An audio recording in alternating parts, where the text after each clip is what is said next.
समधी जी, आपकी बेटी अशुभ है, बहुत संस्कारी लड़का है।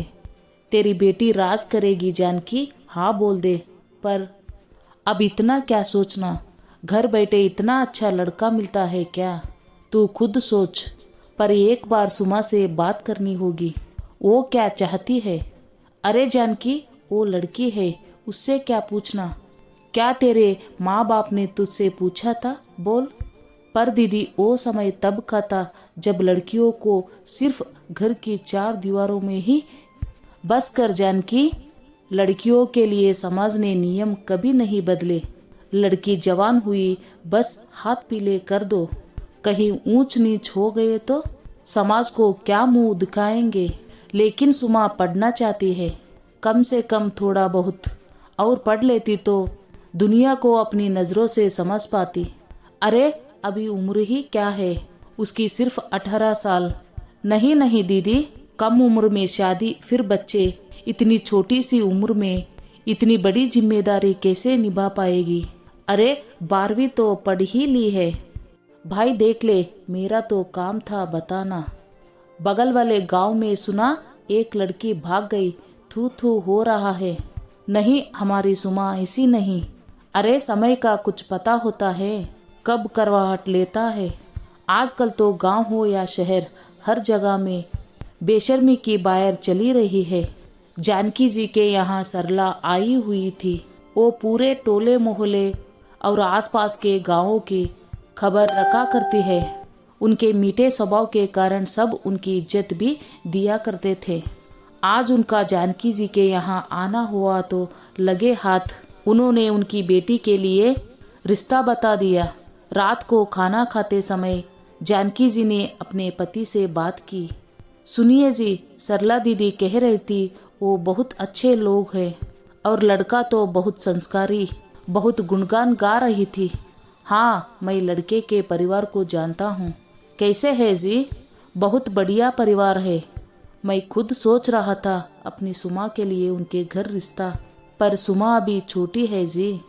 आप बात करिए ना और उससे कहिए कुछ समय रुक जाते तो।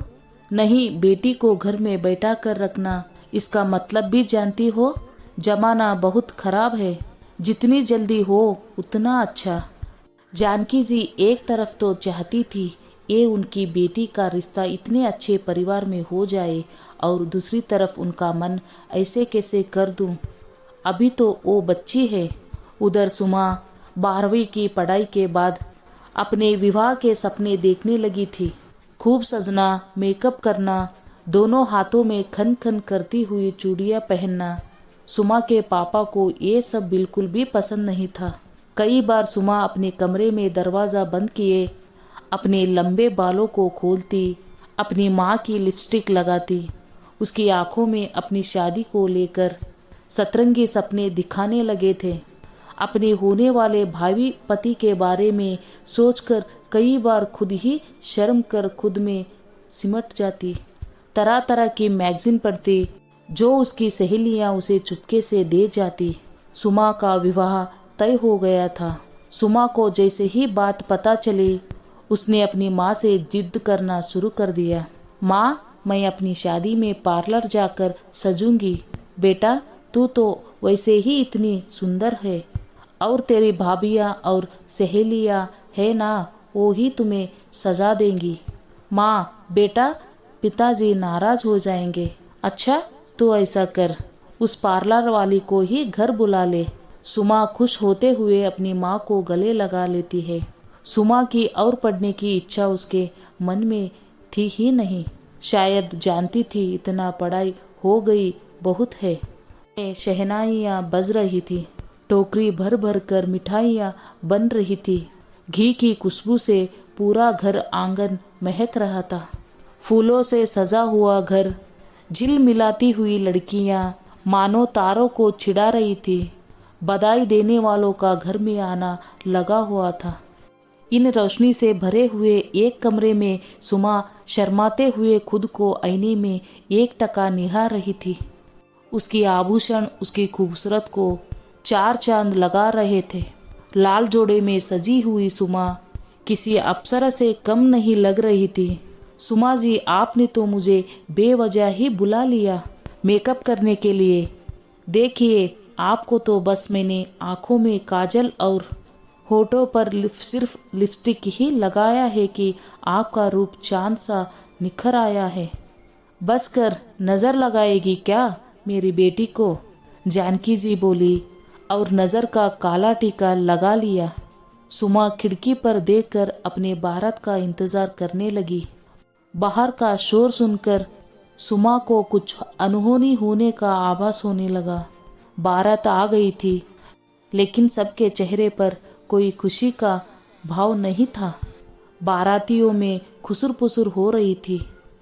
तभी गाड़ी से दुल्हा और दुल्हे के पिताजी निकले, साथ ही और गाड़ियों से कुछ लोग। बारात वापस ले चलो कह रहे थे। कुछ समझ नहीं आ रहा था। तभी सुमा के पिताजी दौड़कर दुल्हे के पिताजी के पास गए। ये क्या हुआ समधी जी? ये चोट कैसी लगी? ओहो, बहुत खून बह रहा है। बारातियों में आई औरतों ने अपना मुंह खोला। हमें नहीं पता था होने वाले समधी जी, आपकी बेटी इतनी अशुभ निकलेगी। अभी तो सिर्फ बारात ही आ रही थी कि इतना बड़ा हादसा होते होते रह गया।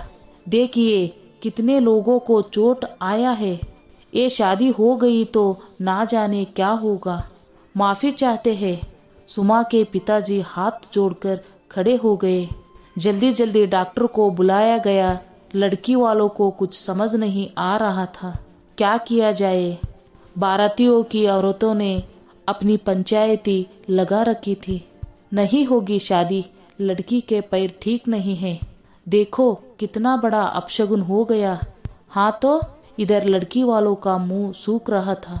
सुमा की माँ जानकी जी हैरान परेशान आंखों में अपने आंसुओं को छुपाए, कभी सुमा का मुंह देखती, कभी लड़के के पिता की और सुमा को देखकर उनका कलेजा मुंह को आ रहा था।